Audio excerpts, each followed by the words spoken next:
예수께서 이 말씀을 하시고 제자들과 함께 기드론 시내 건너편으로 나가시니 그곳에 동산이 있는데 제자들과 함께 들어가시니라.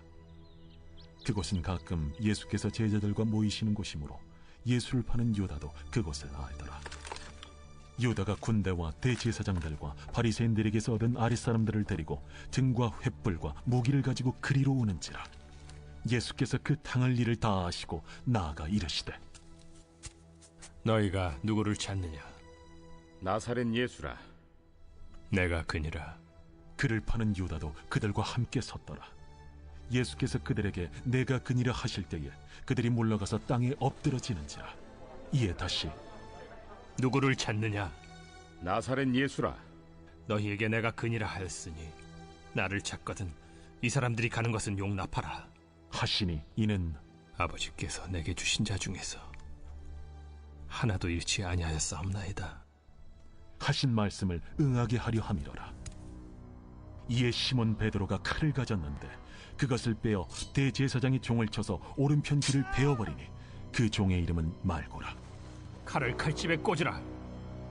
아버지께서 주신 잔을 내가 마시지 아니하겠느냐? 이에 군대와 천부장과 유대인의 아랫사람들이 예수를 잡아 결박하여 먼저 안나스에게로 끌고 가니 안나스는 그 해의 대제사장인 가야바의 장인이라. 가야바는 유대인들에게 한 사람이 백성을 위하여 죽는 것이 유익하다고 권고하던 자로라. 시몬 베드로와 또 다른 제자 한 사람이 예수를 따르니 이 제자는 대제사장과 아는 사람이라. 예수와 함께 대제사장의 집들에 들어가고 베드로는 문 밖에 서 있는지라. 대제사장을 아는 그 다른 제자가 나가서 문 지키는 여자에게 말하여 베드로를 데리고 들어오니 문 지키는 여종이 베드로에게, 너도 이 사람의 제자 중 하나가 아니냐? 나는 아니라. 그때가 추운 고로 종과 아랫사람들이 불을 피우고 서서 쬐니 베드로도 함께 서서 쬐더라.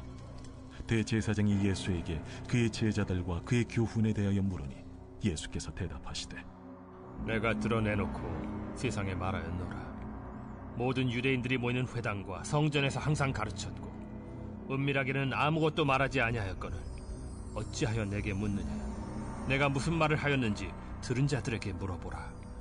그들이 내가 하던 말을 아느니라.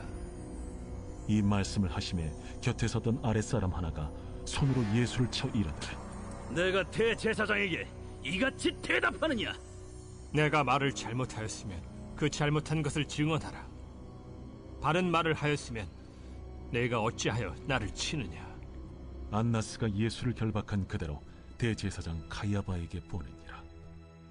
시몬 베드로가 서서 불을 쬐더니 사람들이 묻되, 너도 그 제자 중 하나가 아니냐? 베드로가 부인하여 이르되, 나는 아니라. 대제사장의 종 하나는 베드로에게 귀를 잘린 사람의 친척이라 이르되, 네가 그 사람과 함께 동산에 있는 것을 내가 보지 아니하였느냐? 이에 베드로가 또 부인하니 곧 갈기 울더라. 그들이 예수를 가야바에게서 관정으로 끌고 가니 새벽이라. 그들은 더럽힘을 받지 아니하고 유월절 잔치를 먹고자 하여 관정에 들어가지 아니하더라. 그러므로 빌라도가 밖으로 나가서 그들에게 말하되, 너희가 무슨 일로 이 사람을 고발하느냐? 이 사람이 행악자가 아니었더라면 우리가 당신에게 넘기지 아니하였겠나이다. 너희가 그를 데려다가 너희 법대로 재판하라. 유대인들이 이르되, 우리에게는 사람을 죽이는 권한이 없나이다. 이는 예수께서 자기가 어떠한 죽음으로 죽을 것을 가리켜 하신 말씀을 응하게 하려 함이로라. 이에 빌라도가 다시 관정에 들어가 예수를 불러 이르되, 내가 유대인의 왕이냐? 이는 네가 스스로 하는 말이냐? 다른 사람들이 나에 대하여 내게 한 말이냐? 빌라도가 대답하되, 내가 유대인이냐? 내 나라 사람과 대제사장들이 너를 내게 넘겼으니 내가 무엇을 하였느냐? 내 나라는 이 세상에 속한 것이 아니니라. 만일 내 나라가 이 세상에 속한 것이었더라면 내 종들이 싸워 나로 유대인들에게 넘겨지지 않게 하였으리라. 이제 내 나라는 여기에 속한 것이 아니니라. 그러면 내가 왕이 아니냐? 네 말과 같이 내가 왕이니라. 내가 이를 위하여 태어났으며 이를 위하여 세상에 왔나니 곧 진리에 대하여 증언하려 함이로라. 무릇 진리에 속한 자는 내 음성을 듣느니라. 진리가 무엇이냐? 이 말을 하고 다시 유대인들에게 나가서 이르되, 나는 그에게서 아무 죄도 찾지 못하였노라. 유월절이면 내가 너희에게 한 사람을 놓아주는 전례가 있으니 그러면 너희는 내가 유대인의 왕을 너희에게 놓아주기를 원하느냐? 그들이 또 소리질러 이르되 이 사람이 아니라 바라바라. 바라바는 강도였더라. 아멘. 오늘도 말씀을 통하여 우리 마음 가운데 새 힘을 얻고 오늘 하루도 주님의 은혜를 함께 우리 마음 가운데 새기며 하루를 살아가시기를 주님의 이름으로 축원합니다. 요즘에 좀 감기가 또한 급성 인후염이 저희 청년들도 그렇고 저희 전도사님도 한 명 좀 심하게 왔었거든요. 우리 성도님들도 감기 조심하시길 바랍니다. 오늘 말씀의 주제는요, 내가 그니라 라는 주제를 가지고 함께 나누도록 하겠습니다. 예수님께서 말씀을 마치신 후에 제자들과 함께 기드론 시내 건너편의 동산으로 가셨습니다. 한번 1절을 보겠습니다. 예수께서 이 말씀을 하시고 제자들과 함께 기드론 시내 건너편으로 나가시니 그곳에 동산이 있는데 제자들과 함께 들어가시니라. 공간복음에서는 모두 이 장소를 감람산으로 기록한 반면 요한복음은 기드론 시내 건너편으로 기록하고 더불어 그곳에 동산이 있는데 라고 표현하고 있습니다. 같은 장소를 이와 같이 다르게 표현한 이유는 요한이 전달하고자 하는 특별한 의도가 있음을 볼 수 있습니다. 기드론이라는 지역을 한번 잠깐 살펴보고 나가기를 원하는데요. 그 기드론의 역사에 대해서 보면 이곳은 왕의 골짜기로 불리어졌습니다. 다윗이 압살롬의 반역을 피하여 건넜던 곳이고요. 또한 역대 왕들의 히스기야 왕이나 그다음에 요시야 왕이나 종교계에 있을 때마다 이곳은 우상을 불태우는 심판의 장소로 사용될 정도로 매우 중요한 역할을 했던 것이 기드론이었습니다.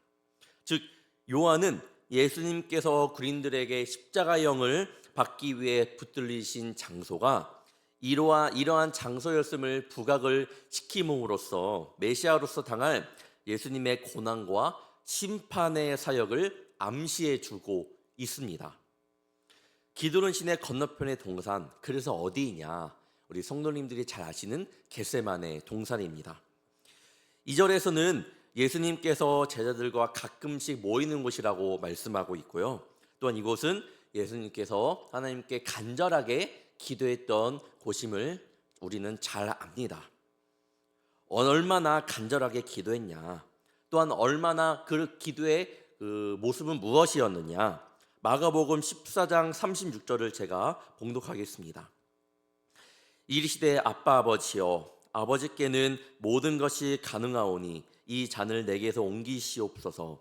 그러나 나의 원대로 마시옵고 아버지의 원대로 하옵소서 하시고, 나의 원대로가 아닌 아버지의 원대로 간절하게 기도했던 것이 바로 이것이었죠. 이곳은 이제는 평범한 곳이 아닌 예수님께서 앞으로 그 십자가의 길을 걷게 되는 아주 중요한 시작의 장소가 되었습니다. 요한은 이 사실을 말하고 있습니다. 그러한 장소에서 예수님께서 십자가로 가는 첫 번째 사건인 성전 경비병들과 대제사장들과 바리새인들의 할수인들이 예수님의 제자였던 가룟 유다를 앞세워 그곳으로 들이닥칩니다. 그 상황을 3절이 말하고 있습니다. 유다가 군대와 대제사장들과 바리새인들에게서 얻은 아랫사람들을 데리고 등과 횃불과 무기를 가지고 그리로 오는지라. 예수님은요, 이들이 온 이유에 대해서 분명히 알고 있었습니다. 수모와 모욕, 재판, 그리고 앞으로 죽음이 기다리고 있다라는 것 사실을 정확히 너무나도 잘 알고 있었습니다. 하지만 예수님은 자신을 잡으러 온 군인들을 보고 어떻게 하셨나요? 앞으로 나아가 가장 먼저 대면하셨습니다.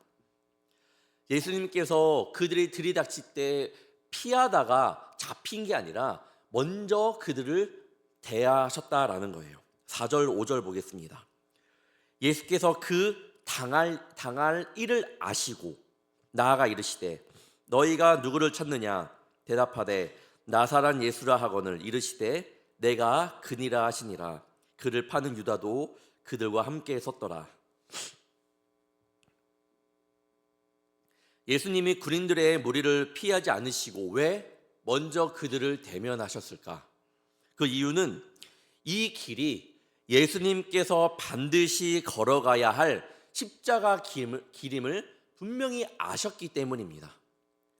예수님께서는 그 길이 십자가의 길, 예수님께서 걸어가야 할 길을 분명히 아셨다라는 거예요. 결코 피할 수 없는 길, 반드시 예수님께서 지셔야 하는 그런 사명임을 아셨습니다. 그래서 닥쳐오는 위험을 정면으로 대면하셨습니다. 회피하지 않으시고 부정하시지도 않으시고 단순히 수용하고 받아들이는 정도가 아니라 그 당할 일을 아시고 나아가 한 걸음 더 앞서 나가 그 일을 마주했습니다. 또한 그들이 묻기도 전에 누구를 찾는가라고 물어보시고 내가 그니라 라고 말씀하셨습니다. 이것이 십자가의 길 앞에서, 그 죽음의 위협 앞에서 그것을 대하는 예수님의 모습이었습니다. 이런 사실들이 무엇을 보여주고 있나요? 예수님은 하나님께서 작정하신 그 구속사의 계획에 순종하기 위해 능동적으로 따르고 있음을 보여주고 있습니다. 우리 크리스천들도 조금만 힘들면 피합니다. 도망가 버립니다. 부담되는 일은 이제 하지 않습니다. 조금은 편하게 고생이 되는 일이라면 그 자리를 지키지 않을 때가 있습니다. 그 모습은 주님께서 우리에게 원하시는 모습이 아닙니다. 뿐만 아니라 주님께서 우리에게 보여주신 모습도 아닙니다. 주님께서 우리를 교회 헌신과 봉사 자리로 세우시고 또한 세상 가운데 나를 세우신 그 자리로 왜 보내셨을까요? 단지 헌신하는 모습만 보길 원해서, 단지 구국 가운데에서 세상 가운데서 내가 얼마나 일을 잘하는지를 보시기를 원해서 아닙니다. 그 자리에서 얼마나 어떻게 주의 말씀을 순종하며 어떤 순간에도 주의 말씀 가운데 말씀만을 붙잡고 나아가는지를, 그 모습을 주님께서는 원하십니다. 보기를 원하십니다. 때로는 어려움이 있을 수도 있죠. 피하고 싶을 때도 있습니다. 하지만 내가 어느 상황 속에 있더라도, 어디에 서 있더라도 우리가 두려워하고 낙심하지 말아야 할 이유는 오늘도 주님께서 우리에게 이렇게 말씀하시기 때문입니다. 누구야? 내가 그니라.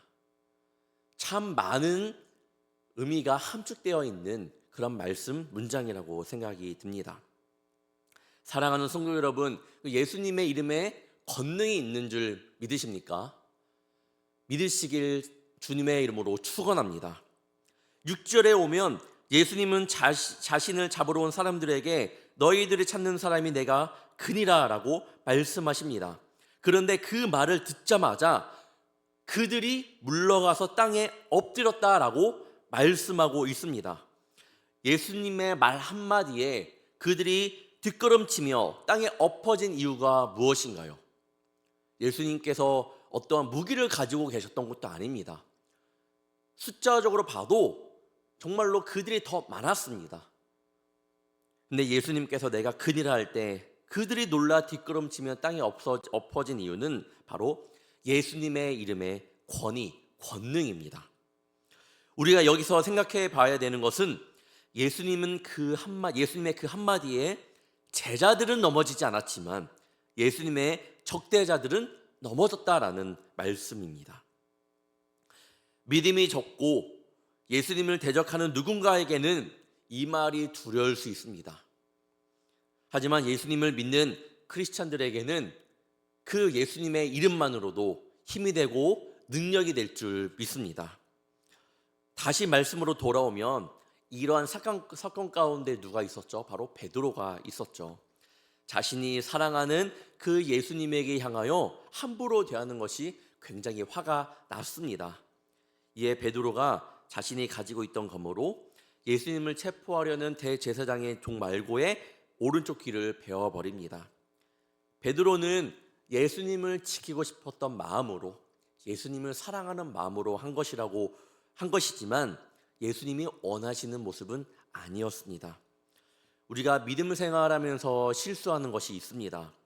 믿음의 자녀로 살아간다고 하지만 때로는 베드로처럼 우리도 삶에서 칼을 뽑고 내가 원하는 대로 막 휘두르고 싶을 때가 있습니다.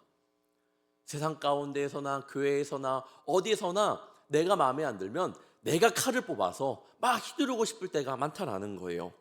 꼭 기억해야 되는 것은 그 칼은 인간적인 생각입니다. 그 칼은 내 분노와 욕구를 순간적으로는 해소할 수 있겠지만 하나님의 뜻은 분명 아닙니다. 주님은 베드로에게 어떻게 말씀하시나요? 11절 보겠습니다. 예수께서 베드로더러 이르시되 칼을 칼집에 꽂으라. 아버지께서 주신 잔을 내가 마시지 아니하겠느냐 하시니라. 칼을 도로 집어넣어라 라고 말씀하고 계십니다. 왜 칼을 도로 집어넣어야 하나요? 예수님께서 위에서 분명히 보여주셨습니다. 내가 근이라. 예수님의 이름만으로도 대적하는 이들이 땅에 엎드러지는 그런 사건이 일어나지 않았나요? 이 세상을 이길 수 있는 권능의 이름을 우리에게 주셨기 때문에 너의 칼을 집어넣으라는 거예요. 예수님을 붙잡고 그 이름만으로도 승리할 수 있는데 왜 세상 가운데 그 칼을 빼둘러서 휘두르냐는 그런 예수님의 말씀이었습니다. 세상의 방법으로 이기지 말고 우리에게 주의 이름을 의지하며 맞서 싸워 이기라는 겁니다.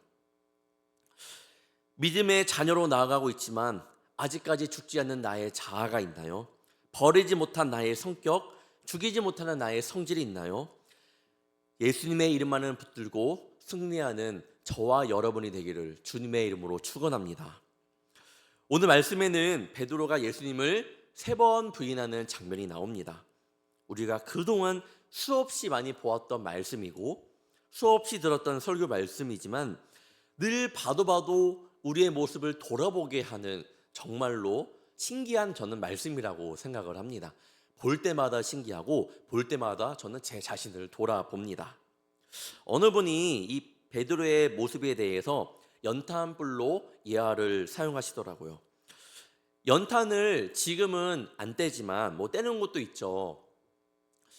저희 청년들도 작년 연말에 연탄 이게 봉사를 다녀왔습니다.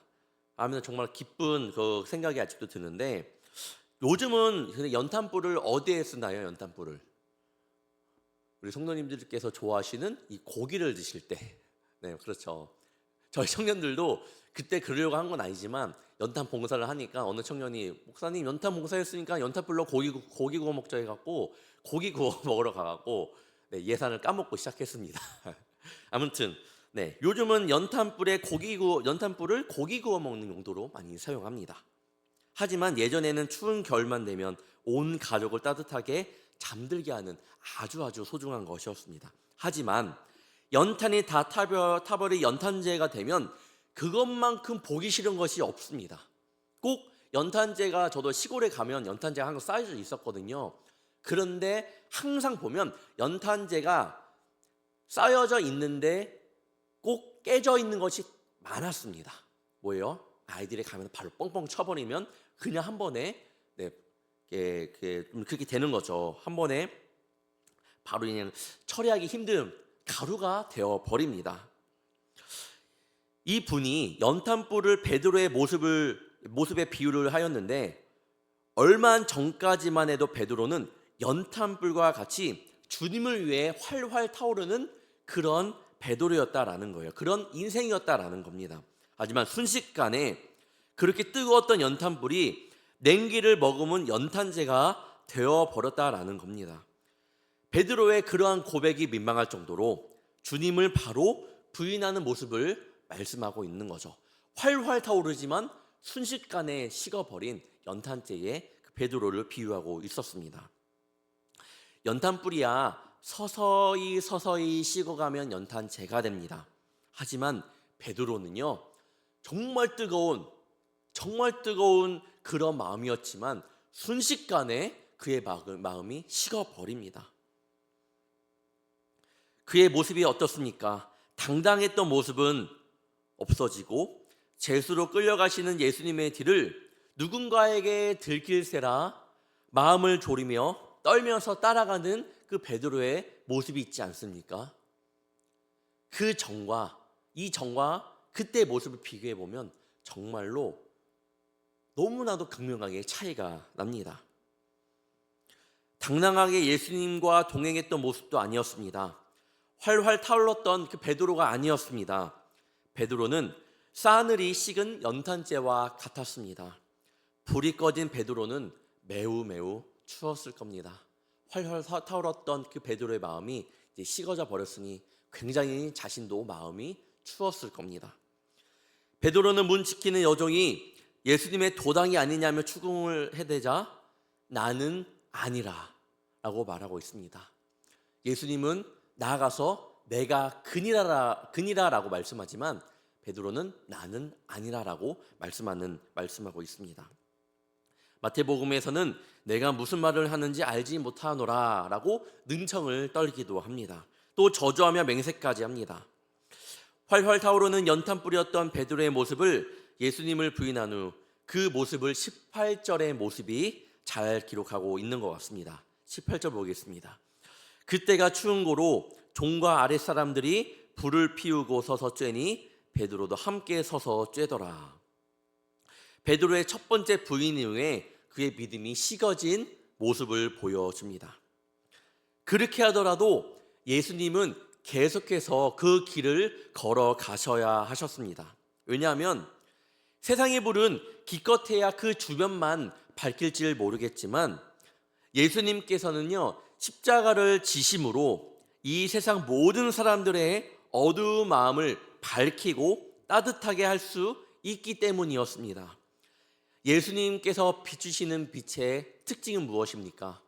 사람이 비추는 빛은요 그 주변밖에 밝히지 못하지만 예수님께서 십자가를 통해 우리를 비추시는 빛은요 온 구석구석을 비추십니다. 요한복음 8장 12절입니다. 예수께서 또 말씀하여 이르시되 나는 세상의 빛이니 나를 따르는 자는 어둠에 다니지 아니하고 생명의 빛을 얻으리라. 그 빛은 어디까지 비추어졌냐? 저는요 이거는 제 생각입니다. 강도 바라바까지 비춰졌다고 생각을 합니다. 그 강도가 빛을 받아들였냐? 물어보신다면 저는 모른답니다. 성경에 나와 있지 않거든요. 예수님의 회개하고 구원받았다라는 기록이 나와 있지 않지만 분명히 예수님의 빛은요 강도 바라바에게까지도 비춰졌을 겁니다. 그것이 바로 예수님의 정말로 크나큰 빛이기 때문입니다. 그 예수님의 빛은 십자가의 대속의 사건으로 더 밝게 비춰졌으며 수천 년의 시간이 지난 지금 현재 이 시간에도 여러분에게 비춰지고 있음을 믿으시기를 주님의 이름으로 축원합니다.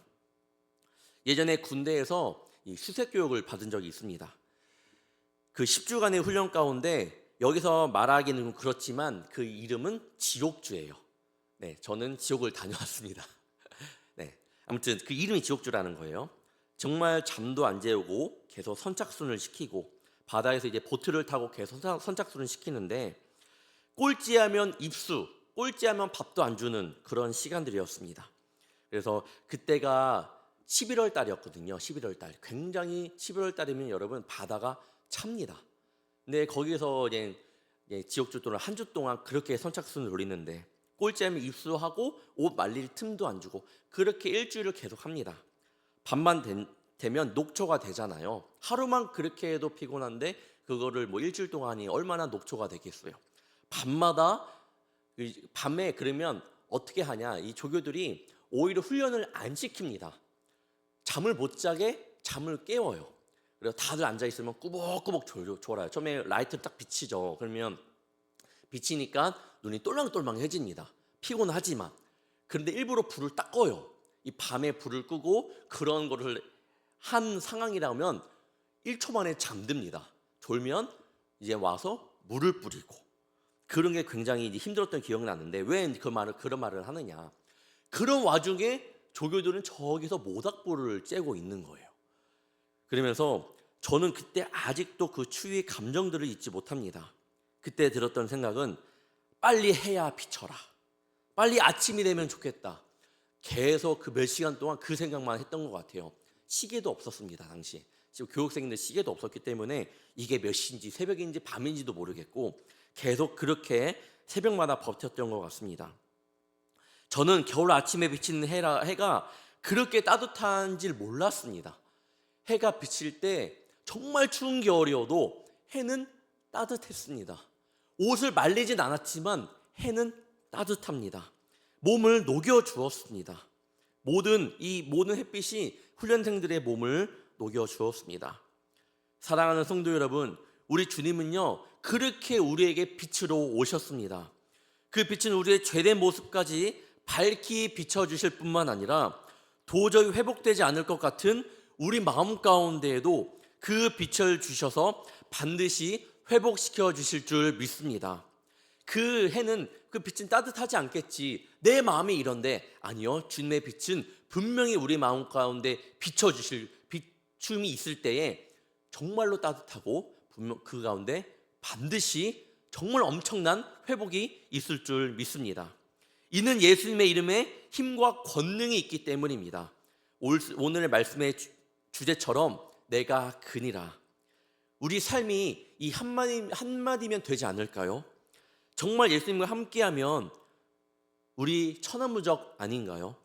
반드시 우리의 모든 것 되시는 예수님을 힘입어 오늘 하루도 우리 가운데 빛으로 오신 주님을 의지함으로 승리하는 저와 여러분이 되기를 주님의 이름으로 축원합니다.